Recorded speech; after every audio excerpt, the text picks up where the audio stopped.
በስመ አብ ወወልድ ወመንፈስ ቅዱስ አሃዱ አምላክ አሜን። ይትባረክ እግዚአብሔር አምላከ አበዊነ ለዘአብጽሐነ እስከ ዛቲ ሰዓት ቅድሚ ኩሉ ልዕሊ ኩሉ ናብዛ ሰዓት እዚኣ ዘብጽሐና ናይ አቦታትና ናይ ቅዱሳን አምላኽ ናትና እውን አምላኽ ቅዱስ እግዚአብሔር ስሙ ዝተኸበረን ዝተመስገነን ይኹን። እማ አምላክ ወላዲተ አምላክ ቅድስተ ቅዱሳን ድንግል ማርያም ስለ ፍጹም አዶነታ ስለ ፍጹም ክብራ ክብርን ምስጋናን ይብጻሕ እያ። ከምኡ እውን ቅዱሳን አቦታትና ቅዱሳን አዴታትና ብዝተዋሃቦም ክብሪ መጠን ኩሉ ምስጋና ይብጻሕ እዮም። ኣብ ዝተፈላለየ ዓለም ኮይንኩም እዚ መንፈሳዊ ሚድያ እዚ እትከታተሉ ስድራ እግዚአብሔር ኣብ መስቀል ተሰቂሉ ፍጹም ዝኾነ ሰላሙ ብዝሃበና ብኢየሱስ ክርስቶስ ፍጹም ሰላም ከመይ ትጸንሑ ከመይ ትኾኑ ሰላም እግዚአብሔር ምስ ኩላትኩም ይኹን። እንኳዕ ንቤትና ንቅድስተ ቅዱሳን ንድንግል ማርያም ክብረ በዓል ብሰላም አብጽሕኩም አብጽሕና። ብኦርቶዶክሳዊት ተዋህዶ ቤተ ክርስቲያን ዕለት 21 ናይ እምቤትና ናይ ንጽሕተ ንጹሃን አንቀጸ ብርሃን ድንግል ማርያም መዘከርታ በዓላ ንገብር ኢና። ብዚ ምኽንያት እዚ እውን ቅድስቲ ቤተ ክርስቲያን ስለ እምቤትና ስለ ቅድስተ ቅዱሳን ስለ ድንግል ማርያም ተምህረና እያ። እግዚአብሔር ሰናይ ፍቓድ ንሎማዓንቲ እንመሃሮ ናይ ትምህርትና ርእሲ ዝኸውን ድማ እኖ ጎይታ ዝብል እዩ። እዚ ቃል እዚ እንረኽቦ ኣብ ወንጌል ሉቃስ ምዕራፍ 1 ቁጽሪ 43 እዩ። ኤልሳቤጥ መንፈስ ቅዱስ ምስ ሞልኣ ብዓብዪ ድምፂ ኮይና ዝተናገረቶ ቃል እዩ። ኣዶ ጎይታይ ናባይ ክትመጽኢ እዚ ግብአኒ ድዩ ኢላ ናይ ሰላምታ ድምፃ ምስ ሰምዐት ኤልሳቤጥ ዝተናገረቶ ቃል እዩ። ሰብ ኣብ ውሽጡ መንፈስ ቅዱስ ክመልኦ እንተሎ እምቤትና ቅድስተ ቅዱሳን ድንግል ማርያም ኣዶ ጎይታ ኢሉ ከም ዝናገር ስለ ናታ ክብሪ ድማ ከም ዝምስክር ቅዱሳት መጻሕፍቲ ይነግሩና እዮም። ቤትና ቅድስተ ቅዱሳን ድንግል ማርያም ብሉይ ኪዳን ዝተተርጎመላ ሓድሽ ኪዳን ዝተመስረተላ ናይ ነቢያት ናይ ትንቢቶም ውፅኢት ናይ ሃዋርያት ናይ ስብከቶም በረከት ናይ ሊቃውንቲ ናይ ምስጢሮም ኣርእስት ናይ ተረጓሚኦም ትሩፋት ናይ ሰማዕታት እኖ ከም ዝኾነት ሊቁ ቅዱስ ያሬድ እውን ተቐኒላ እዩ። እሞሙ ለሰማዕት ጽርሃ ንጽኢት እናበለ ክዝምር እንተሎ እምቤትና ቅድስተ ቅዱሳን ድንግል ማርያም ዛቲ ይእቲ ታቦት እንተ ውስቴታ ኦሪት ሰናይት በአልባሶ ወርቅ እናበለ ዝተጎናጸፈቶ ዝተሸፈነቶ በአልባሶ ወርቅ ከም ዝኾነ ናይ ሰማዕታት ኣዲኦም ዝኾነት ምልኩዕትን ዝተፈተወትን ንጽሕት ኣዳራሽ ከምኡ እውን ብውሽጣ ኦሪት ዘለዋ ታቦት ምዃኑ ከምስግና እንተሎ ንምልከት ኢና ንርኢ ኢና። ስለዚህም ቤትና ቅድስተ ቅዱሳን ድንግል ማርያም ብንጽህና ዛጌጸት ናይ ኦሪት ተስፋ ናይ ወንጌል ድጋፍ ናይ መልክዕ ኩሉ ጽግዐ ምዃና ሊቁ ቅዱስ ያሬድ መስኪሩ እዩ። ቅዱሳት መጻሕፍት እውን ስለዛ እምቤትና ቅድስተ ቅዱሳን ድንግል ማርያም ይናገሩ እዮም። ወንጌላዊ ቅዱስ ሉቃስ እውን ኣብ ምዕራፍ 1 ክጽሕፍ እንተሎ ካብ ቁጽሪ 26 ክንምልከት እንተለና መልአኩ ቅዱስ ገብርኤል ናብኣ መጺኡ ከም ዘብሰራ ይነግረና እዩ። ብሻልሻይ ወርሒ መልአክ ገብርኤል ናዝሬት ናብ እትብሃል ከተማ ገሊላ ካብ ዓሌት ዳዊት ዝኾነ ዮሴፍ ንዝበሃል ሰብ ናብ ዝተሓፀየት ናብ ሓንቲ ድንግል ካብ እግዚኣብሔር ተለኣኸ እዩ ዝብል።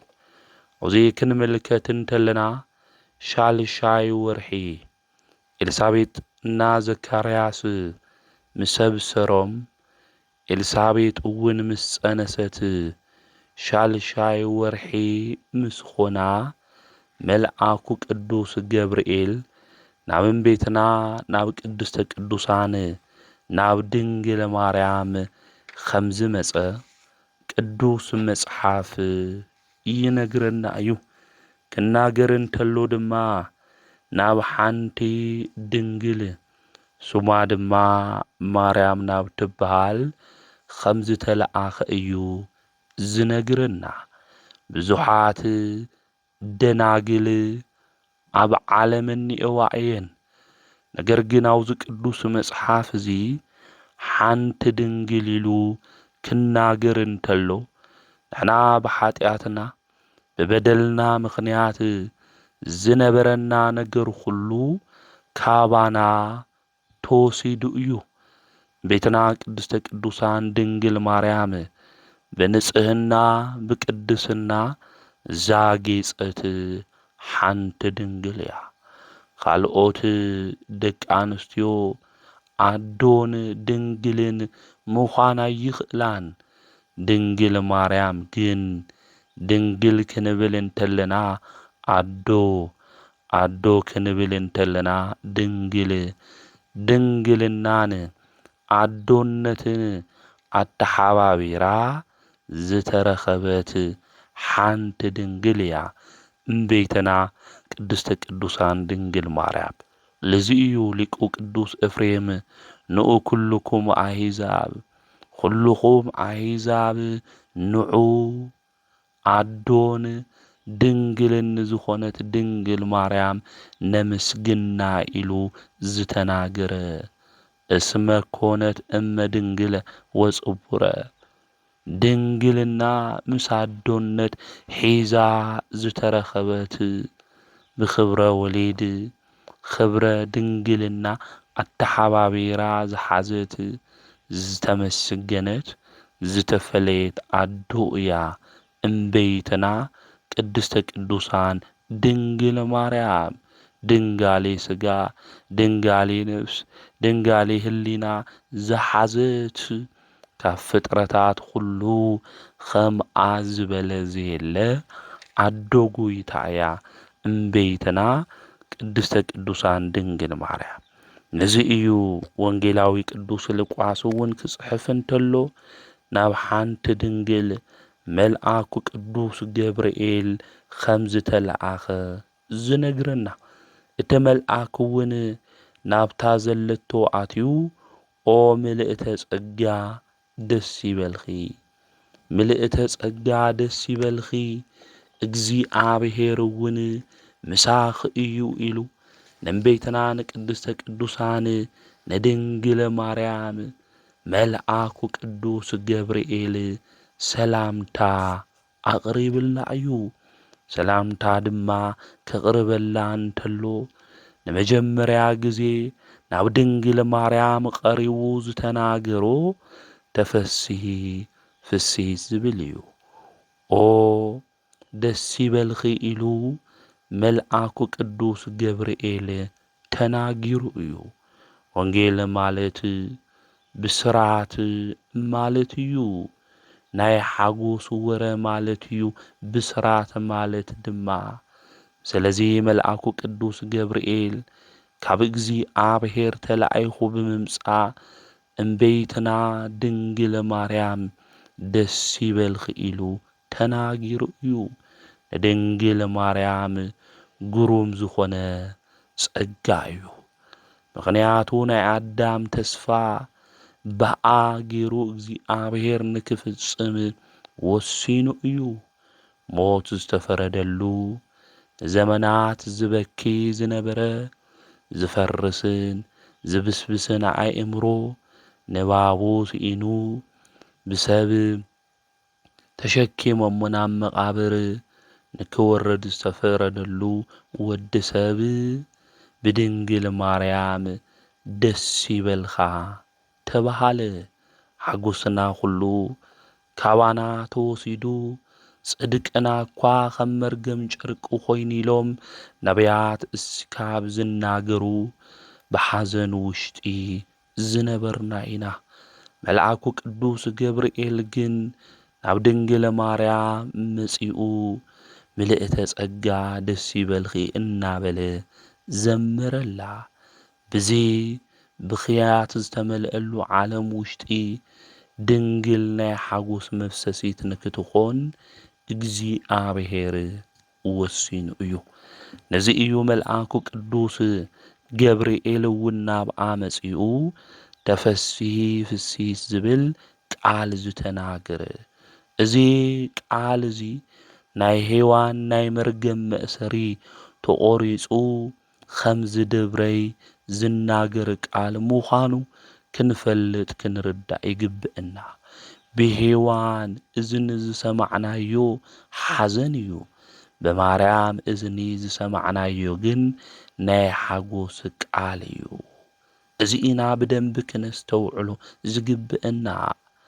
ሊቁ ቅዱስ ዮሐንስ አፈወርቅ ተፈሲሒ ኦ እግዝእትየ ማርያም ድንግል እንተ ብኪ ተበትከ ማእሰረ ሔዋን።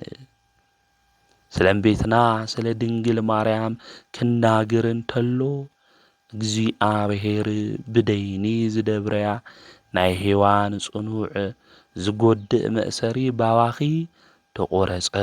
ኦ ማርያም ደስ ይበልኺ ኢሉ ተናገረ።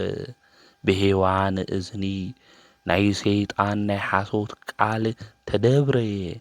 ብምንበይትና ብቅዱስ ድንግል ማርያም እዝኒ ግን ናይ ቅዱስ ገብርኤል ናይ ሓጎስ ቃል እዩና ሰሚዕና። ብሔዋን ብጻዕርኺ ክትወልዲ ኢኺ ዝብል ቃል ኢና ሰሚዕና። ብጻዕርኺ ክትወልዲ ኢኺ ዝብል ናያ መከራኣ ኩሉ ድማ ብዙሕ ከም ዝገብሩ ናይ መርገም ቃል ያ ሔዋን ሰሚዓ። እመቤትና ድንግል ማርያም ግን ጸጋ ዝተመልአኪ ድንግል ደስ ይበልኺ ዝብል ናይ ሓጎስ ቃል ሰምዐት። ሔዋን ቃል መርገም ሰሚዓ ናይ ሞት ምኽንያት ቃኤል ወለደት። እምበይትና ድንግል ማርያም ግን ተፈሲሒ ፍሲሕ ዝብል ቃል ሰሚዓ ሕይወት ጐይታ ንጉስ ክርስቶስ ወሊዳትልና እያ።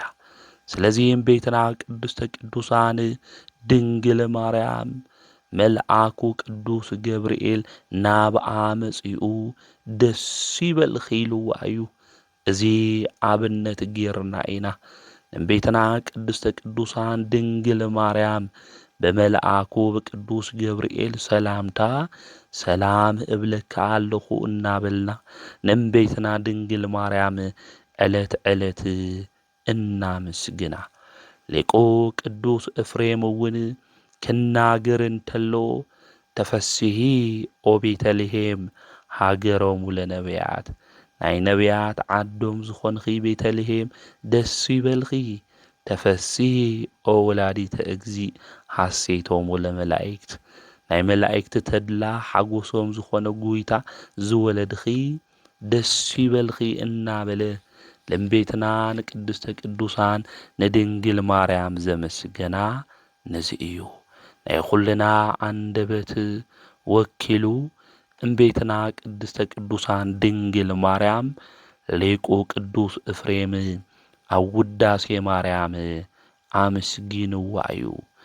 ሊቁ ቅዱስ ዮሐንስ አፈወርቅ ድንግል ማርያም ዘለዎ ክብሪ ክገልጽ እንተሎ እግዚአብሔር ቃል ነፍስን ስጋን ካባኺ ወሰደ ኢሉ ስለ እመቤትና ቅድስተ ቅዱሳን ድንግል ማርያም መድኃኒት ንሱ ጎይታ መጺኡ ኣብኣ ከም ዝሓደረ ኦ ድንግል ደስ ይበልኺ ዓለም ቅድሚ ምፍጣሩ ዝነበረ እግዚአብሔር ዝወለድኸ ማርያም ደስ ይበልኺ አማኑኤል ዝወለድኸ ማርያም ደስ ይበልኺ ኢሉ ዘመስገና እነዚህ እዩ።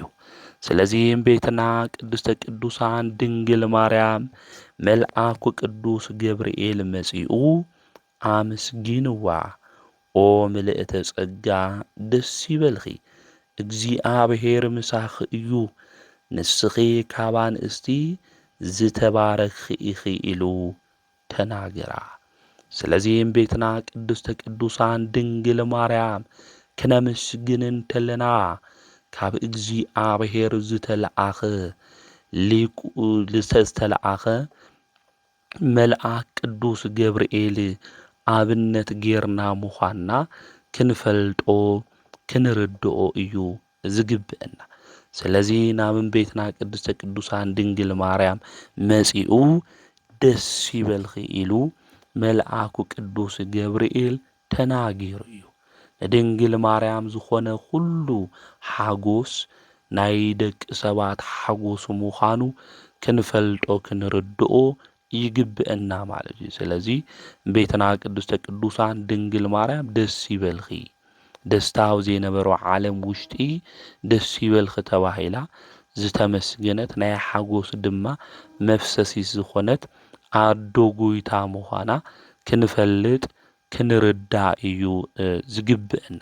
ቅዱስ ጳውሎስ እውን ክናገር እንተሎ ልብና ኩሉ ሻዕ ብጎይታ ደስ ክብሎ ከም ዝግባእ ጽሒፍልና እዩ ነጊርና እዩ ማለት እዩ። ስለዚ ግዜ ይሓልፍ እዩ ሃፍቲ ይውዳእ እዩ መልክዕ ይረግፍ እዩ ስልጣን ይውሰድ እዩ ጉልበት ይደክም እዩ ጎይታ ግን ንዘለዓለም ይነብር እዩ። ስለዚ ብጎይታ ደስ ይበልኹም ማለት ብዘይውዳእ ብዘይልወጥ ሓጎስ ደስ ይበልኹም ማለት ምዃኑ ክንፈልጥ ክንርዳእ ይግብአና ማለት እዩ።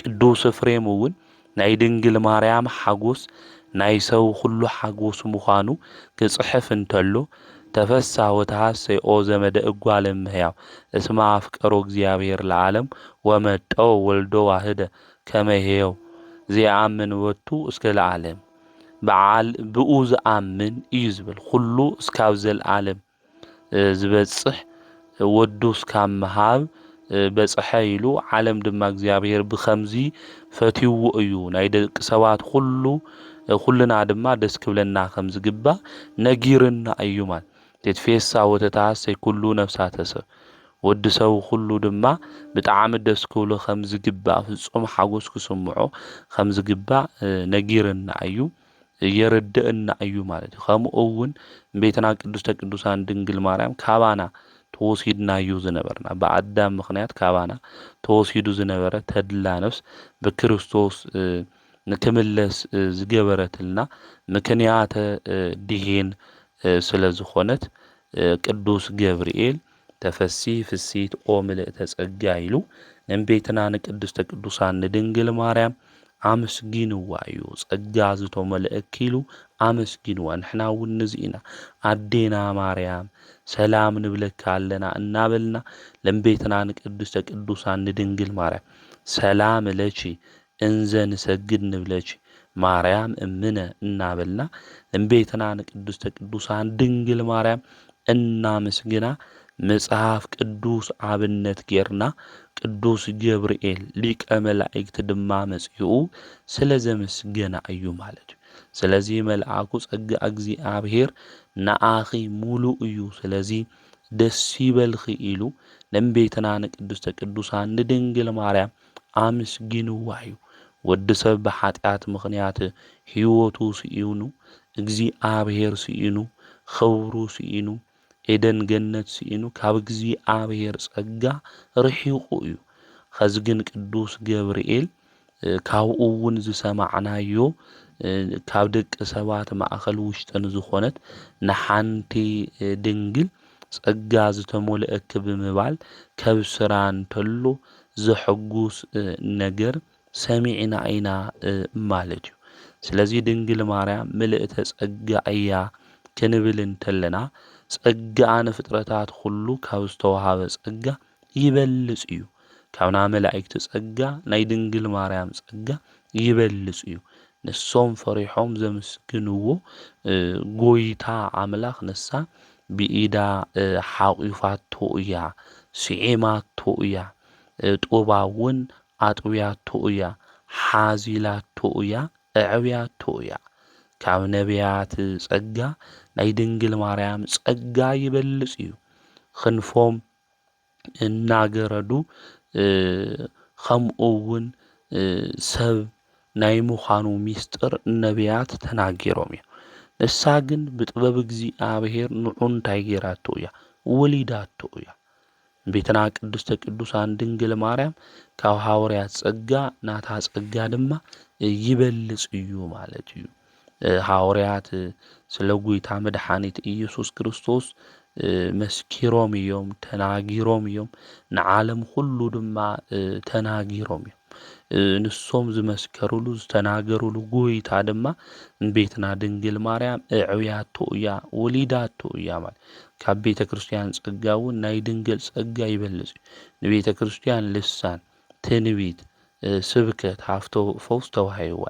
ድንግል ግን ናይዚ ኩሉ በዓል ዋና ዝኾነ ጸኒሳ ወሊዳቶ እያ። ስለዚ በኣ ገይሩ ዝመጸ ናይ እግዚአብሔር ጸጋ ንኹልና ደቂ ሰባት ድማ ተዋሂቡና ምዃኑ ክንፈልጥ ክንርዳእ ይግብአና። ነዚ ኢና ትምክህተ ዘመድነ እናበልና እምቤትና ድንግል ማርያም እንጽውዓ ማለት እዩ። ስለዚ የአቢ ክብራ ለማርያም እምኩሎም ቅዱሳን ኢና። ካብ ኩሎም ቅዱሳን ኽብሪ ናይ ድንግል ማርያም ኽብሪ ይበልጽ እዩ። መድኃኒት ንሱ ኢየሱስ ክርስቶስ ወሊዳ እያ ማለት እዩ። ኣዶ ጐይታ እያ፣ ኣዶ መድኃኒት እያ። እምቤትና ቅድስተ ቅዱሳን ድንግል ማርያም መልአኩ ቅዱስ ገብርኤል እውን መጺኡ ኦ ምልእተ ጸጋ ደስ ይበልኺ እግዚአብሔር ምሳኺ እዩ፣ ንስኺ ካብ አንስቲ ዝተባረኽኺ ኢኺ ኢልዋ። ምልእተ ጸጋ ካብ አንስቲ ኩሉ ድማ እንታይ ዝኾንኺ ኢኺ? ዝተባረኽኺ ኢኺ፣ ዝተመረጽኺ ኢኺ ኢሉ መልአኩ መጺኡ ተናጊርዋ። እግዚአብሔር ምሳኺ እዩ ኢሉ ተናጊርዋ። ን5,500 ዘመን ብረድኤት እምበር ብኩነት ሰብ ምስ ኣምላኹ ምስ እግዚአብሔር የነበረ ብኣዳም ብሔዋን በደል ምኽንያት ንሕና ካብ እግዚአብሔር ተፈሊና ኔርና ኢና። መልአኩ ቅዱስ ገብርኤል ግን ሰላምትኡ ሁሉ መንፈስኻ ዝፍውስ እዩ ማለት እዩ። ጐይታ እንታይ እዩ? ምሳኽ እዩ። ኣካል ዘእም ኣካል፣ ባህሪ ዘእም ባህሪ፣ ካብ ኣብ ዝተወለደ ወልድ ካብ ድንግል ማርያም ነፍስን ስጋን ነሲኡ ስለ ዝተወለደ እግዚአብሔር ብዝተፈለየ ኩነታት ምስ ድንግል ማርያም ነበረ ማለት እዩ። ነዚ እዩ እግዚአብሔር ምሳኺ እዩ ደስ ይበልኺ ኢሉ መልአኩ ቅዱስ ገብርኤል ዝተናገራ። ስለዚ እምቤትና ቅድስተ ቅዱሳን ድንግል ማርያም እግዚአብሔር ምስኣ ዝነበረ ንጽሔት ድንግል እያ። ከብስራ ቅዱስ ገብርኤል ክመጽእ እንተለውን ዝተናገሮ ቃል እግዚአብሔር ምሳኽ እዩ ዝብል እዩ። ሊቁ ቅዱስ ኤፍሬም ዓብዪ ውእቱ ክብር ዘተወለከ ኦ ገብርኤል መልአክ ዜናዊ ፍስሓ ገጽ ሰበከ ለነ ልደተ እግዚእ ዘመጽአቤነ ናባና ዝመጸ ናይ ጐይታ ልደት ዝሰበክኻልና እዩ ዝብል እና ደስታ ዝተሞልአኻ መልአክ ገብርኤል ዝተዋሃበካ ክብሪ ዓብዪ እዩ ብምባል ተናጊሩ እዩ። ስለዚ ቤትና ቅዱሳን ድንግል ማርያም መልአኩ ቅዱስ ገብርኤል መጺኡ እንታይ ገይሩ? አብሲርዋ እዩ ማለት እዩ። ተፈሲሒ እስመ ተወከፍኪ ቃሉ ለመልአክ ፍስሓ ኩሉ ዓለም ናይ ዓለም ኩሉ ተድላ ሓጎስ ናይ መልአኩ ቃል ስለ ዝኣመነት ደስ ይበልኺ እዩ ዝብል ማለት እዩ። ስለዚ ቤትና ቅድስተ ቅዱሳን ድንግል ማርያም ፍጽምቲ ዝኣመነት ድንግል ምዃና ክንፈልጥ ክንርዳእ ይግብአና። መልአኩ ቅዱስ ገብርኤል መጺኡ ዝሃባ ሰላምታ ድማ ዓብዪ ምስጢር ከም ዘለዎ ቤተ ክርስቲያን ተምህረና እያ ትነግረና እያ ማለት እዩ።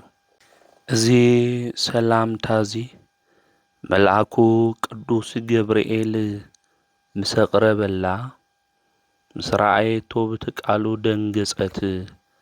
ኸመይ ዝበለ ሰላምታ እዩ ኢላ ሓሰበት እዩ ዝብል። እቲ መልአኽ ከዓ ኦ ማርያም ኣብ ቅድሚ እግዚኣብሔር ሞገስ ረኺብኺ ኢኹሞ ኣይትፍርሒ፣ እነሆ ክትጠንሲ ወዲ ድማ ክትወልዲ ኢኺ፣ ስሙ ድማ ኢየሱስ ክትብልዮ ኢኺ። ንሱ ዓብዪ ክኸውን ወዲ ልዑል እግዚኣብሔር ክበሃል እዩ። መልአኩ ቅዱስ ገብርኤል ንቤትና ንቅድስተ ቅዱሳን ንድንግል ማርያም ኣብ ቅድሚ እግዚኣብሔር ሞገስ ከም ዝረኸበት ክትፈርሕ ድማ ከም ዘይግብኣ ነጊርዋ እዩ። ከምኡ እውን ክትጠንሲ ኢኺ ወዲ ድማ ክትወልዲ ኢኺ፣ ስሙ ድማ ኢየሱስ ክትብልዮ ኢኺ ኢሉ ተናጊርዋ እዩ። ንሱ ዓብዪ ክኸውን ወዲ ልዑል እግዚኣብሔር ክበሃል እዩ። እግዚኣብሔር ኣምላኽ ድማ ዙፋን ኣቦኡ ዳዊት ክህቦ እዩ። ንሱ ኣብ ቤት ያዕቆብ ንዘለዓለም ክነግስ እዩ፣ ንመንግሥቱ መወዳእታ የብሉን በላ።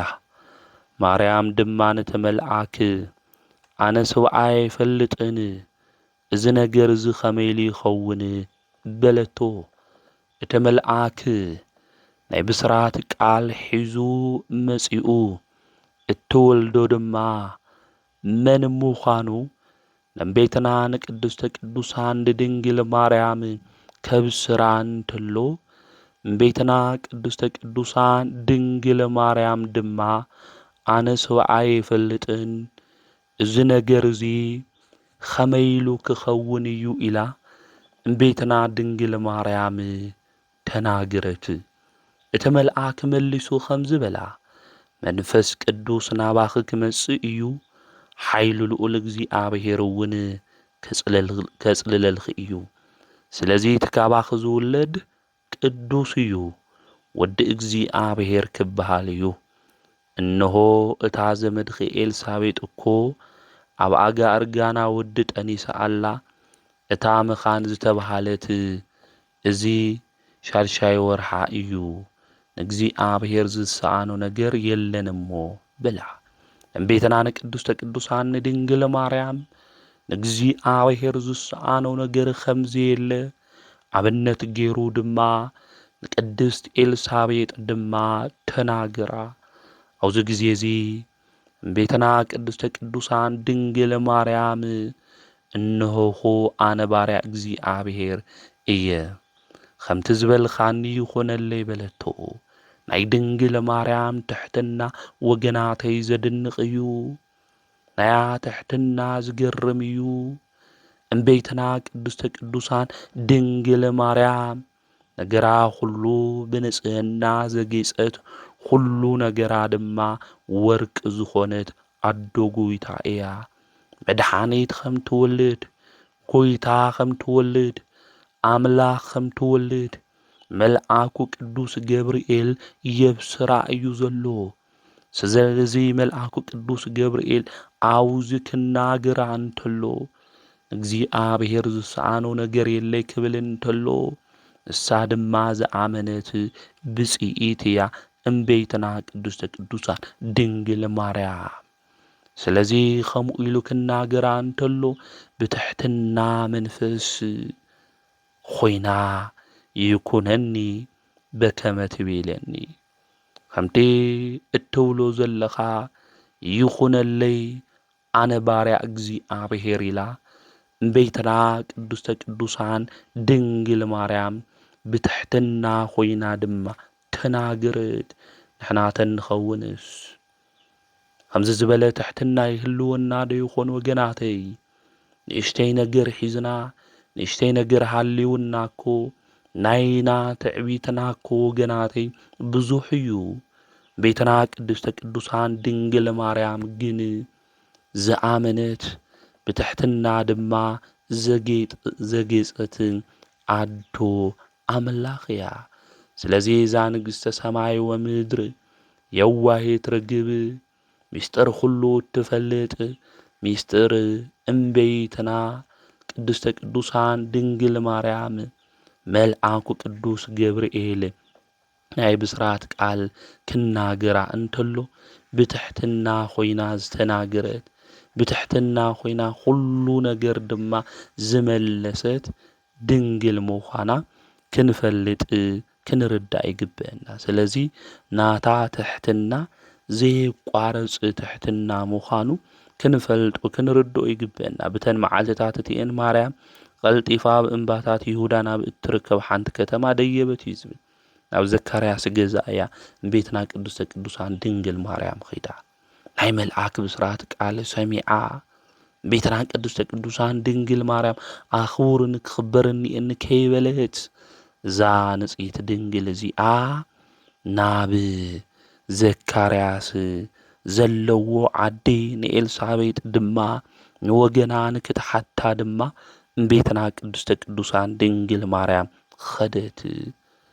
ናብ ኤልሳቤጥ ዘለቶ ቦታ ምስ በጽሐት ድማ ሰላምታ ሃበት። ኤልሳቤጥ ቃል ሰላምታ ማርያም ምስ ሰምዐት እቲ ህፃና ማህፀና ተሰራሰረ። ንኤልሳቤጥ ድማ መንፈስ ቅዱስ ሙልአ እዩ ዝብል ናይ ድንግል ማርያም ሰላምታ መንፈስ ቅዱስ ዝመልእ እዩ። ንህፃን ድማ ብሓጎስ ክሰራስር ንኣምላኹን እግዚኣብሔር ድማ ንክሰግድ ዝገብር እዩ ናይ ድንግል ማርያም ሰላምታ። ቤትና ቅድስተ ቅዱሳን ድንግል ማርያም ዘካርያስ ከምኡ እውን ኤልሳቤጥ ሰላም ክትብሎም እንተላ ኤልሳቤጥ መንፈስ ቅዱስ ሞልአ እዩ ዝብል ብዓብዪ ድምፂ ከም ዝበለት ንስኺ ካብ አንስቲ ዝተባረክኺ ኢኺ እቲ ናይ ማህፀንኺ ፍረ እውን ብሩኽ እዩ እኖ ጎይታ ናባይ ክትመጽኸ እዚ ይግብአኒ ድዩ እንሆ ድምፂ ሰላምታኺ ምስ ሰማዕኹ እቲ ህፃን ኣብ ማህፀነይ ብሓጎስ ተሰራሰረ ኢላ ተናገረት። ስለዚ እዛ እኖ ጎይታ ቤትና ቅድስተ ቅዱሳን ድንግል ማርያም ናብ ኤልሳቤጥ ኸይዳ ከመይ ኣለኺ ኤልሳቤጥ ደሕና ዲኺ ክትብላ እንተላ ናይ ሰላምታ ቃል ድማ ክትናገር እንተላ እቲ ኣብ ማህፀና ዘሎ ህፃን ብሓጎስ ተሰራሰረ እዩ ዝብል። ስለዚ ድንግል ማርያም ዘለቶ ገዛ ናይ ድንግል ማርያም ቃል ኣብ ዝንገረሉ ቦታ ናይ ድንግል ማርያም ምስጋና ኣብ ዘለዎ ቦታ ሓጎስ ከም ዝመልእ ክንፈልጥ ክንርዳእ እዩ ዝግብአና ማለት እዩ።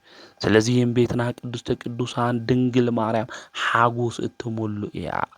መንፈስ ቅዱስ ኣብ ውሽጥና ድማ ንክመልእ መንፈስ ቅዱስ ኣብ ውሽጥና ንክህሉ መንፈስ ቅዱስ ኣብ ውሽጥና ኮይኑ ንክሰርሕ ድንግል ማርያም ሰላም ክትብል እንተላ ኤልሳቤጥ መንፈስ ቅዱስ ሞልአ እዩ ዝብል ናይ ማርያም ሰላምታ ከምዚ እዩ ወገናተይ።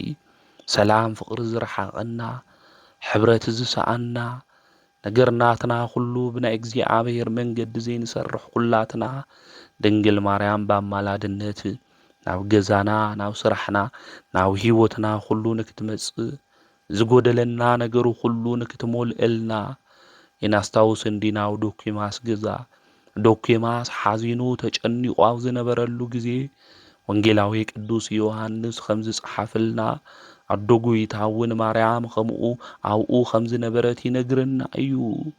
ኣብቲ መርዓ ዶኪማስ ጨኒቕዎ ወይኒ ወዲኡ ታየ ክገብር ኢሉ ክጭንቕ ኣብ ውሽጢ ገዛ እንተሎ ኣብ መረባ ኾይና ኣብ ውሽጢ ዝጎደሎ ኩሉ ተመልኪታ ናይ ጭንቃ ኣማላዲት ቤትና ቅድስተ ቅዱሳን ድንግል ማርያም አደ ኢየሱስ ንወዳ ወይኑ እኮ የውሎሙን ኢላ ተናጊራ ወዳ ኢየሱስ ክርስቶስ ሰሚዑ ድማ ኣብቲ ግዜ እሱ እቲ ማይ ናብ ወይኒ ቀይርዎ እዩ ዶኪማስ ካብ ምሕፋር ድሒኑ እዩ እናሓፍረሎም ጉዳያት ነገርና ኩሉ ዝተወድአ ዕርቃና ቅድሚ ሰባት ጠጠው እንብለሉ ብዙሕ ጉዳያት እኒኡና እዮም ወገናተይ እቶም ጉዳያትና ሁሉ እመብርሃን ቅድስት ድንግል ማርያም በአልባሰ ወርቅ ሸፊና ጉድለትና ሁሉ ትሞልእልና ዝጎደለና ነገር ሁሉ መሊኣ በሓጎስ ድማ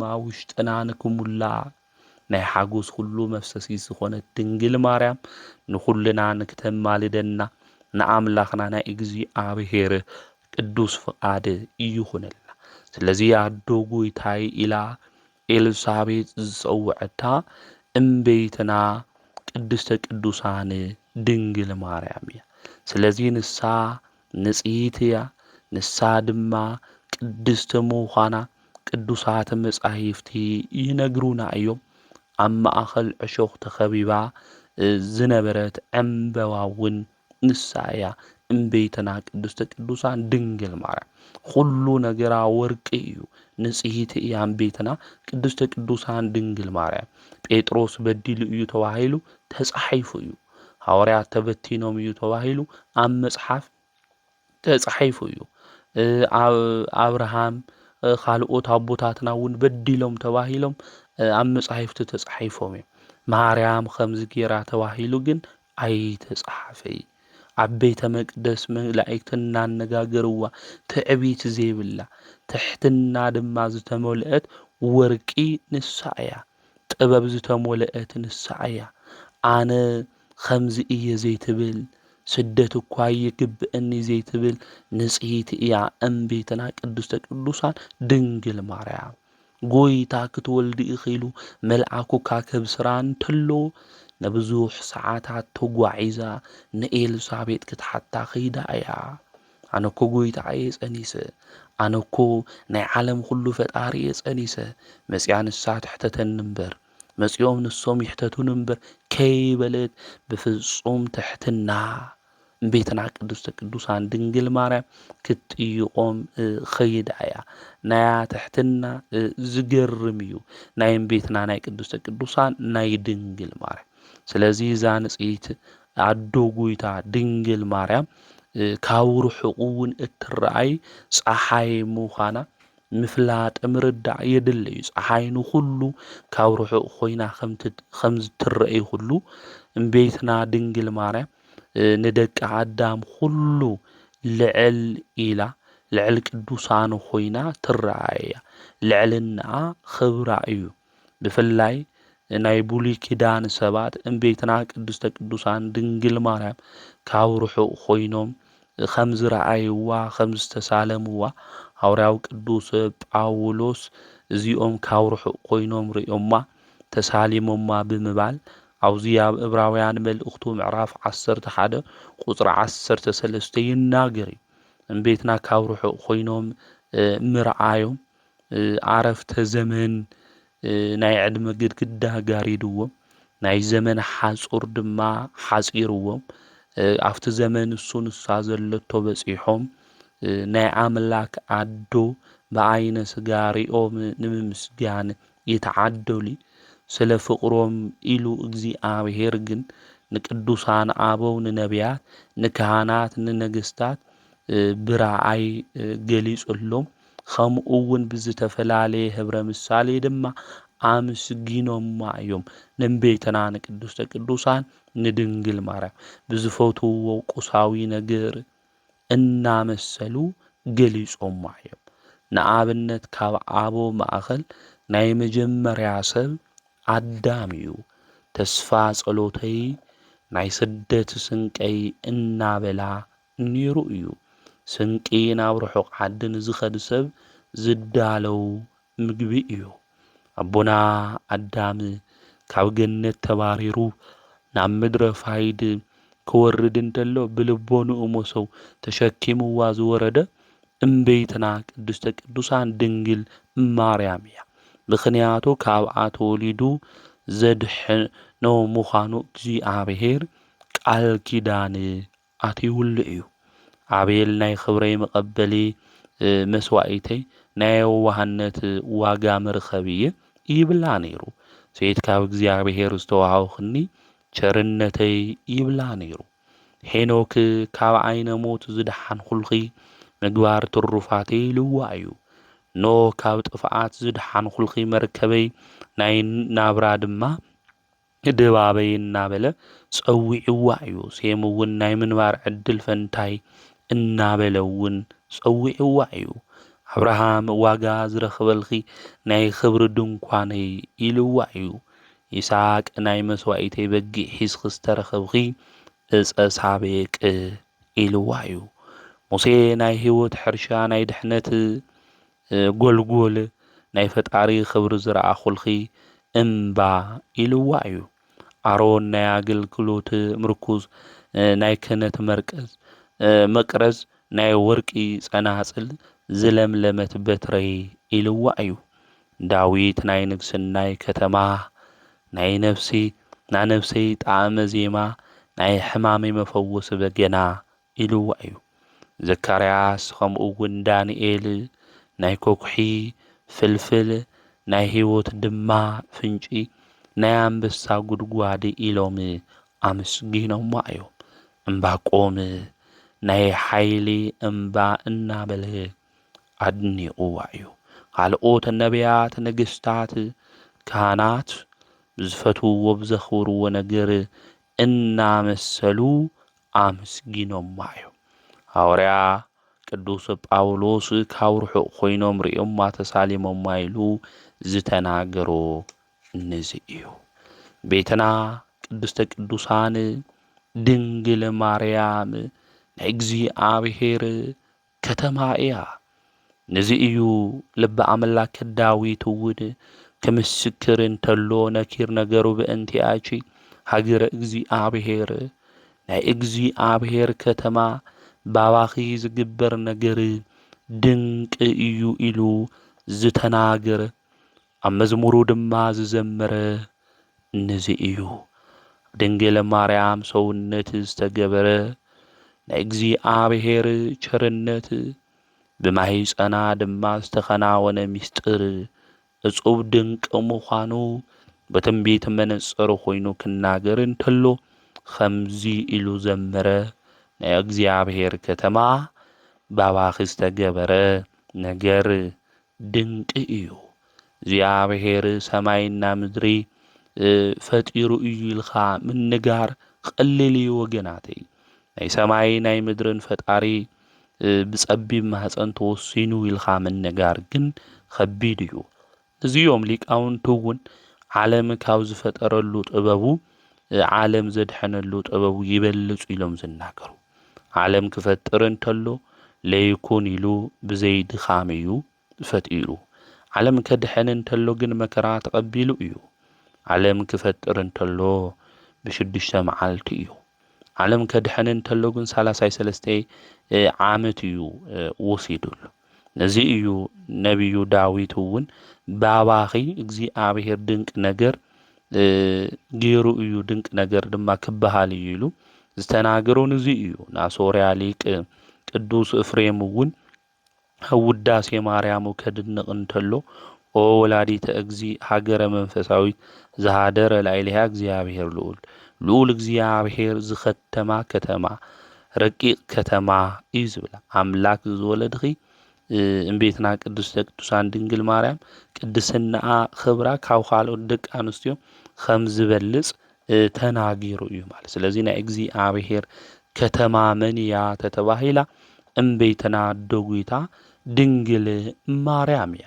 ኣደጉይታ ቅድስተ ቅዱሳን ድንግል ማርያም ልቢ ዝስውር መልክዕ ዘለዋ እዩ። ኩልና ብኃጢአትና ምኽንያት መልክዕና ተወሲድና ነይሩ እዩ። ቤትና ቅድስተ ቅዱሳን ድንግል ማርያም ግን እግዚአብሔር ምስኣ ዝኾነ ምልእተ ጸጋ እያ።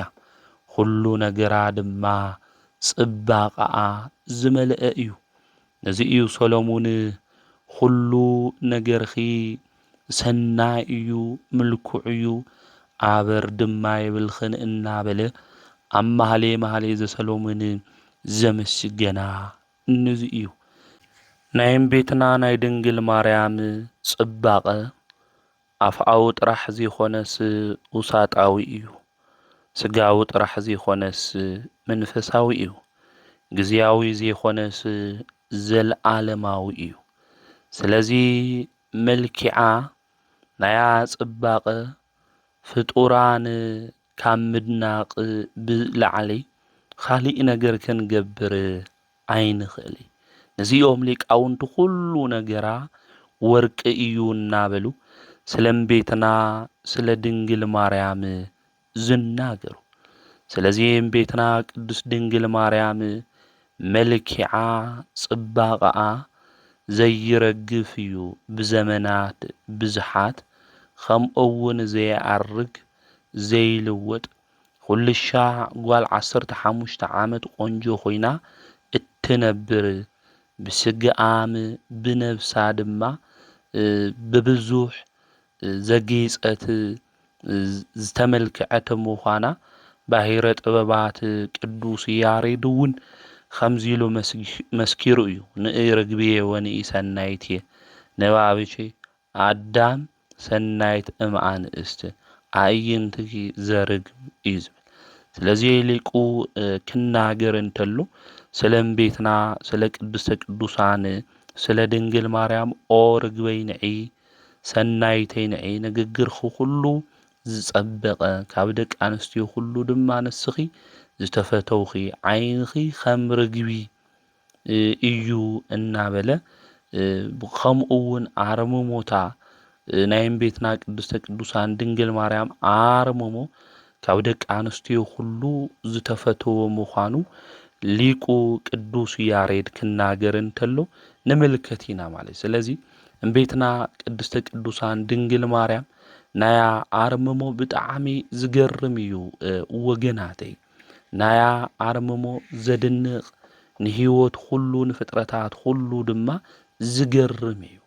ናያ ስቁታ ናይ እመቤትና ናይ ድንግል ማርያም መድኃኒት ንሱ ኢየሱስ ክርስቶስ ካባ ክኩውለድ እዩ ተባሂላ ተነጊራ እኳ ኣኽብሩኒ ስምዑኒ ኢላ ንማንም ዘይተናገረት ኩሉ ነገራ ድማ ብልባ ትሕሉ ዝነበረት እያ። ነዚ እዩ ወንጌላዊ ቅዱስ ሉቃስ እውን ኩሉ ነገር ብልባ ትሕልዎ ከም ዝነበረት ዝተናገረላ ኣብ መጽሓፍ እውን ኣብ ወንጌል ዝጸሓፈ ማለት። ስለዚ ቅድስት ድንግል ማርያም ቅዱስ ገብርኤል እኳ ኣብሲርኒ እዩ። ቅዱስ ፋኑኤል ሰማያዊ ህብስቲ መጊብኒ እዩ፣ ሰማያዊ መስታስቲኒ እዩ፣ ሰብዓ ሰገል ሰጊዶም ለእዮም እናበለት ባዕላ ዘየፋለጠት ሓሳባ ሁሉ ዝሰብሰበት እያ። አንደበታ ሁሉ ቁጥብት እያ። መንፈሳ እውን ትሑት እዩ፣ ልባ እውን ዝተረጋግዐ እዩ። ነዚ እዩ ሊቁ ቅዱስ ያሬድ እውን ስለ ስቁታኣ ክናገር እንተሎ ርግቤ ይበላ ብእንተ የዋህታ ወሰናይት በእንተ ኣርምሞታ ኢሉ ዝተናገረ ማለት እዩ። ስለዚ ስለ ስቁታኣ ድንግል ማርያም ሊቁ ክምስክር እንተሎ ዓውዚ ንምልከት ኢና ማለት። ስለዚ እመቤትና ቅድስተ ቅዱሳን ድንግል ማርያም ናታ ስቁታ ዝገርም እዩ። ንሕና ዝኾነት ንእሽተይ ነገር እንድሕር ሃልይዋትና እኮ ብዙሕ ነገር ንገብር፣ ኣኽብሩን ንበል፣ ሃምዚ ግበሩን ንብል፣ ነገርና ኩሉ ብዙሕ እዩ፣ ትዕቢትና ኩሉ ብዙሕ እዩ ማለት እዩ። እመቤትና ቅድስተ ቅዱሳን ድንግል ማርያም ግን ነገራ ኩሉ ኣብ ልባ ውሽጢ ሒዛ ትሕሉ ዝነበረት ሙዳየ ምስጢር እያ እመቤትና ቅድስተ ቅዱሳን ድንግል ማርያም። ንሕና ብኣንደበትና እንናገሮ እንብሎ ኩሉ የንፈልጢ፣ ኣርምሞ እውን የብልናይ፣ ስቁታ እውን የብልናይ፣ ነገራት ኩሉ እውን ብስቁታ የንሓልፊ፣ ኣፍና ከም ዘምፅአልና ኢና እንናገር። ነገር ግን ኣፍና ሓዊ እዩ፣ ልሳንና ኣንደበትና ሓዊ እዩ። ብዙሕ ነገር ክጎድእ ከም ዝኽእል ክንፈልጥ ክንርዳእ ይግበና። ስለዚ እመቤትና ቅድስተ ቅዱሳን ድንግል ማርያም ናይ ስቁታኣ ነገር ክንምልከት እንተለና ኣድኒቕና ኢና ንሓልፍ ማለት እዩ። ሰና እዩ ኢልና ኢና ንሓልፍ። ልበ ኣምላክ ዳዊት ጎይታይ ንኣፈይ ሓላዊ ግበር ማዓጾ ኸናፍረይ እውን ሓልው ኢሉ ዝዘመረ ንዙ እዩ ማለት እዩ። ስለዚ አንደበትና እንታይ እዩ ክኾን ዝግብኦ ማዓጾ ክህልዎ እዩ ዝግብኦ። ስቑኢሉ ብዝመጸልና እንናገር እውን ክንኾነ ይግብአና። ባሕረ ጥበባት ቅዱስ ያሬድ ሚስጥረ መለኮት ዝሕሉ ናይ አንደበት ጣዕሚ ከድንቕ እንተሎ ብትሕትና ዘቖጥቖጠ ምዃኑ ከምስክር እንተሎ ናይ ኣማላድነት እውን ከምሕፀን እንተሎ ሰኣሊ ለነ ኣስተምህሪ ለነ ማርያም እምሃበ ወልድኪ እዩ ዝብል ምሕረት ካብ ወዳ ካብ ኢየሱስ ክርስቶስ ሒዛትልና ንክትመጽእ ኣማልድና እናበለ ክናገር እንተሎ ንምልከት ኢና። ናይ አንደበታ መዓዛ እውን ተመልከቱለይ እናበለ ከምስግና እንተሎ ክናገር እንተሎ ንምልከት ኢና ማለት እዩ። ስለዚ ቤትና ቅድስተ ቅዱሳን ድንግል ማርያም ኩሉ ነገራ ብልባ ዝሓዘት ናያ ስቁታ ድማ ካብ ኩሉ ዝተፈለየ እዩ። ሓሳባ ናይ እግዚኣብሔር ሓሳብ እዩ። ስለዚ ቤትና ቅድስተ ቅዱሳን ድንግል ማርያም ስቁታ ዝመረጸት ንማንም እውን ዘይተናገረት እያ ማለት እዩ። ንሕና እውን ብሂወት ዘመንና ኩሉ ናይ ኣርምሞ ሂወት ክህልወና ይግባእ። ነዚኡ ኣርመሙ ኩለ ሰናይ ኢሉ ዝተናገረ ማለት እዩ። ምክንያቱ ካብ ቃላት ብዙሓት ሓጢኣት ስለ ዘይሰኣን ማለት እዩ። ስለዚ ንኣፈይ እውን ሓላዊ ግበረለይ እናበልና ካብኣ ድማ ናይ ስቁታ ሂወት ተማሂርና ነገራት ሁሉ ተለይ ተናገርኩ ሃምዝ ተለይ ገበርኩ ክንብል ኣይግብአናይ ማለት እዩ። ስለዚ ቤትና ቅድስተ ቅዱሳን ድንግል ማርያም ትናታ ነገር ሁሉ ዘድንቕ እዩ። ትናታ ነገር ሁሉ ዝገርም እዩ።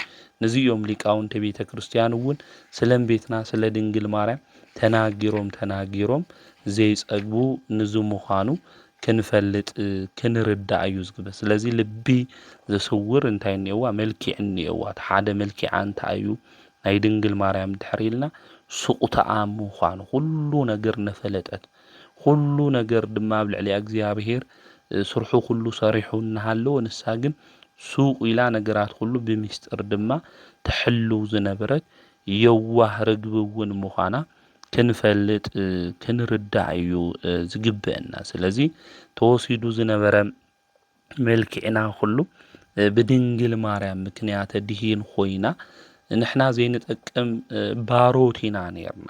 ሓጢኣት እውን በደል እውን ኩሉ ነገር ኣብ ልዕሊና ኮይኑ ሰይጣን እውን ዘጭንቐና ዝነበርና ፍጥረታት ኢና። ንመስዋዕቲ እውን ዘይንቐርብ ዝነበርና ኢና። ኣምላኽና ቅዱስ እግዚኣብሔር ግን ኩሉ ነገር መስዋዕትና ንክቕበል ምሳና ድማ ንክኾን ሰማይ ምድሪ ድማ ንክትዓረቕ ዝገበረት ንጽሂት ቅድስት እምቤትና ቅድስተ ቅዱሳን ድንግል ማርያም እያ ማለት። ስለዚ ልቢ ዝስውር መልክዕ እኒአዋ ክንብል እንተልና ብዚ መንገዲ እዚ ክንርድኦ ብዚ መንገዲ እውን ክንፈልጦ እዩ ዝግብአና ማለት እዩ። ስለዚ ቤትና ቅድስተ ቅዱሳን ድንግል ማርያም ምስጢር ሁሉ ትፈልጥ ምስጢር ምዃና ከምኡ እውን ሰማይና ምድሪ ክሽከምዎ ዘይኽእል ጎይታ ኣብ ማህፀና እንታይ ዝገበረት እያ ዝወሰነት እያ። ከምኡ እውን ፍጹም ኣማኒት ብፅኢት ቅድስቲ ምዃና እውን ቅዱስ መጽሓፍ ይነግረና። በአዳምና ብሔዋን ናይ እምነት ምጉዳል ዝተሰበረ ዓለም ዝተጸገነ ብቤትና ብድንግል ማርያም እምነት እዩ። ናይ ቤትና ናይ ድንግል ማርያም እምነታ ክንሓስቦ እንተለና ሃም ግለሰብ የኾናይ እንሪኦ። ምክንያቱ ብሓንቲ ሔዋን ስሕተት ምክንያት እዩ ዓለም ሁሉ ተጎዲኡ። ብሓንቲ ብድንግል ማርያም እምነት ድማ ዓለም ሁሉ ክድሕን ክኢሉ እዩ። ድሕነትና እውን ዝተጀመረ ተስፋና ዝተመስረተ በኣ እምነት ልዕሊ እዩ ማለት። ክርስቶስ እውን ናይ ምድሓን ስርሑ ዝጀመረ ብናይንኡ ምእዛዝ እዩ ማለት እዩ።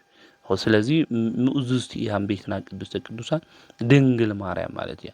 ኣምላኽ ከም ተወለድ እኳ መልኣክ ኣብሲርዋ ንሳ ናይ መልኣኩ ቃል ኣሚና ተቐቢላ ትሕትናኣ እውን ዘይተቋረፀ እዩ። ኣብዚ ሊቁ ቅዱስ ያሬድ እውን ከናገር እንተሎ ማርያም ገብርኤል ኣመነቶ ገጽካ ርእየኒ ቃልኻ ስምዐኒ ብመስቀልኻ ኣድሕነኒ ርድአኒ ድማ በለቶ እዩ ዝብል። ስለዚ ቤትና ቅድስተ ቅዱሳን መድኃኒት ክትወልድ ኢኺ እኳ ተባሂላ ንመልአኩን ቅዱስ ገብርኤል ብመስቀልኻ እንታይ ግበረኒ ርድአኒ አድሕነኒ ኢላ ብትሕትና ዝተናገረት አማኒት ምዃና ቅዱሳት መጻሕፍት ይነግሩና። ምድራዊ ጸጋ ሰማያዊ ክብሪ ዝተመልአት ናይ ሓጎስ ናይ ደስታ መፍሰሲት እያ ቤትና ቅድስተ ቅዱሳን ድንግል ማርያም። ጎይታ ምስ ጸነሰት እውን ናይ ገብርኤል ብስራት ምስጋና የተቋረጸ ማለት እዩ። ተፈሲ ፍሲት ኢልና እውን እና ምስግና ኣብ ዓለም እንነብር ኩልና ልዙ ምዃኑ ክንፈልጥ ክንርዳእ ይግበአና። ስለዚ ቤትና ቅድስተ ቅዱሳን ድንግል ማርያም ብሂወት ዘመንና ሁሉ ሹማና ጸዋዕና ዝጎደለና ነገር ሁሉ ወዳ መድኃኒት ኢየሱስ ክርስቶስን ክሞልአልና ለምቤትና ድንግል ማርያም ድማ አማልድና እናበልና ሹማ ክንጽዋዕ ይግበአና። ዛ ፉሊቲ ናይ መርዓ ገዛ ኢልና ንጽዋዓ እምቤትና ቅድስተ ቅዱሳን ድንግል ማርያም። ስለዚ ኣዶ ጎይታ ናባይ ከመይ ኢልኺ ክትመጽእ ይግብአኪ ናይ ሰላምታኺ ድምፂ ምስ ሰምዓኹ ኢላ ኣብ ማህፀነይ ዘሎ ጽንሳ እንታይ ኮይኑ እዩ ብሓጎስ ተሰራሲሩ ምዃኑ ኤልሳቤጥ ተናጊራ እያ እሞ ናይ ድንግል ማርያም ኣማላድነት ናባና ንክመጽእ መድኃኒት ንሱ ኢየሱስ ክርስቶስ ድማ ንክባርከልና ዝጎደለና ነገር ሁሉ ንክሞልአልና እምቤትና ድንግል ማርያም ሹማ ክንጽውዕ እዩ ዝግበአና። ንሳ ናይ ኢየሱስ ክርስቶስ ኣዲኡ እያ። ስለዚ ወደይ እዚ ነገር ዝግበረሎም ምልኦሎም ክትብል እንተላ እምቤትና ቅድስተ ቅዱሳን ድንግል ማርያም ወዳ ንሱ ኢየሱስ ክርስቶስ እሺ ኢሉ ኩሉ ነገር ከም ዝገብረልና ክንፈልጥ ክንርዳእ እዩ ዝግበአና። ብሂወት ዘመንና ድንግል ማርያም ብዙሕ ግዜ ኣማሊዳትና እያ። ድንግል ማርያም ብሂወትና ዘይገብረትልና ነገር የለይ ወገናት ኩልና ንዚ ነገር እዚ ምስክር ኢና። እምቤትና ቅድስተ ቅዱሳን ድንግል ማርያም ምስ ወድኺ ምስ ኢየሱስ ክርስቶስ ኣተዓርቕና ዝጎደለና ነገር ሁሉ ሙሉእልና ክንብላ እንተለና እመብርሃን ወላዲተ ኣምላክ ንጽኢተ ንጽዋን አንቀጸ ብርሃን ድንግል ማርያም ቀልጢፋ መጽያ ጉድለትና ሁሉ ትመልእ እንተላ ኩልና ሕያው ምስክር ኢና። ስለዚ ዛዶ ጎይታ እዚኣ እምቤትና ቅድስተ ቅዱሳን ድንግል ማርያም ቅዱስ ገብርኤል ካብ እግዚኣብሔር ተላኢኹ ከም ዘመስገና ከምኡ እውን ኤልሳቤጥ መንፈስ ቅዱስ ሞሊእዋ ከም ዘመስገነታ ትውልዱ ሁሉ ድማ ብጽኢት ኢሉ ከምስግነኒ ኢላ ቤትና ድንግል ማርያም ከም ዝተናገረ ንሕና እውን ትውልዲ ስለ ዝኾነ እምቤትና ቅድስተ ቅዱሳን ድንግል ማርያም ናይ ወርቂ መቕድሒት ዝኾነት ንጽኢተ ንጽዋን ሁሉ ነገራ ድማ ወርቂ ዝኾነት ኣማናዊት ታቦት ናይ እግዚኣብሔር ከተማ መድኃኒት ንሱ ኢየሱስ ክርስቶስ መጺኡ ካብኣ ዝተወለደላ ቅድስተ ቅዱሳን ድንግል ማርያም ናይ ኣዳም ነገሩ ሁሉ ንክምለሰሉ ምክንያተ ድኂን ዝኾነት እያ። ንሳ ቅድስተ ቅዱሳን ድንግል ማርያም እሞ ብሂወት ዘመንና ሁሉ ክነምስግና እዩ ዝግበአን። ንቁንዓት ምስጋና ይግብኦም ኢሉ ቅዱስ መጽሓፍ ይናገር እዩ። ቤትና ቅድስተ ቅዱሳን ድማ ካፍቶም ቅኑዓት ዝበሃሉ ንእንስሳ እኳ እትርህርህ ርህርተ ህሊና ኢልና እንጽውዓ ቅንዕቲ ናይ እግዚኣብሔር ቃል ድማ ይኩነኒ በከመ ትቤለኒ ኢላ እምቤትና ቅድስተ ቅዱሳን ድንግል ማርያም ዝኣመነት ብጽኢት ስለ ዝኾነት ይኩነኒ ኢላ መድኃኒት ንሱ ኢየሱስ ክርስቶስ ካብኣ ንክውለድ እሺ ኢላ ብትሕትና ናይ እግዚኣብሔር ቃል ሒዙ ዝመጸ ቅዱስ ገብርኤል መልአኩ ዝተቐበለት እያ። ስለዚ ኣዴና ማርያም ሰላምታ ይግብአኪ ንሰግደልኺ እውን ኢልና ለምቤትና ድንግል ማርያም ነምስግና ኢና። ካብ ኹፉእ ካብ ሃዳኒ ኣራዊት እውን ንክንድሕን ተማሕጺናኪ ኢና እናበልና ናብኣ ክንጽሊ እዩ ዝግብአና። ኣብ ጸሎትና ኩሉ እውን ኣዴና ማርያም እናበልና ንጽውዓና ምስግና ንቁንዓት ምስጋና ከም ዝግብኦም ቅዱስ ገብርኤል ቅድስቲ ኤልሳቤጥን ከምኡ እውን ንሳ ትውልዲ ኩሉ ብጽኢት ይብሉኒ ኢላ ከም ዝተናገረት ትውልዲ ኣዳም ኩልና ናይ ኖህ ትውልዲ ትውልደ ያፌት ትውልደ ካም ኩልና ንቤትና ንቅድስተ ቅዱሳን ንድንግል ማርያም ነምስግና ኢና። ንዓ መስጊድና ድማ ዋጋ ንረክብ ንሕና ኢና ወገናት ንሱ ወዳ ኢየሱስ ክርስቶስ መድኃኒት ኣኽቢርዋ እዩ።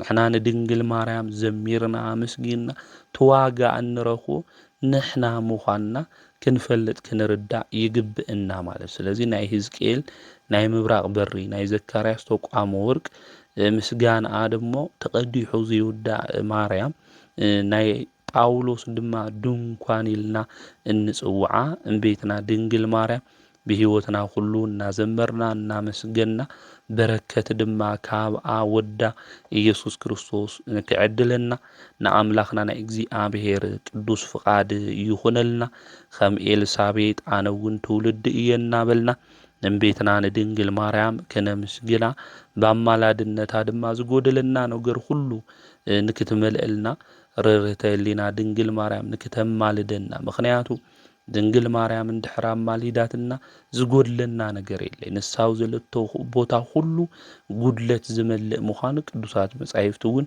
ይነግሩና እዮምሞ ሰላምና ሲኢና ፍቅር ሲኢና እግርና ላውለም ረሕና ንኸድ ለለና ተስፋ ዝቆረጽና ሁሉ ድንግል ማርያም ናባና መጽያ ንክተጽናዓና ከምኡ አማላድነት ኣብ ልዕሊ ኩልና ንክኾን ንኣምላኽና ናይ እግዚአብሔር ቅዱስ ፍቃድ ይኹነልና ዘምህረና ዝገሰጸና ናይ ኣቦታትና ኣምላክ ቅዱስ እግዚአብሔር ስሙ ዝተኸብረን ዝተመስገነን ይኹን ኣዶ ጎይታይ ናባይ ከመይል ክትመጽ ኢላ ብትሕትና ኮይና ኤልሳቤጥ ከም ዝተናገረት ብትሕትና መንፈስ ኮይና ኣምላኽና ቅዱስ እግዚአብሔር ከምኡ እውን ወላዲት ኣምላክ ክነምስግን ናቱ ቅዱስ ፍቃድ ይኹነልና ወስብሐት ለእግዚአብሔር ወወላዲቱ ድንግል ወለመስቀሉ ክቡር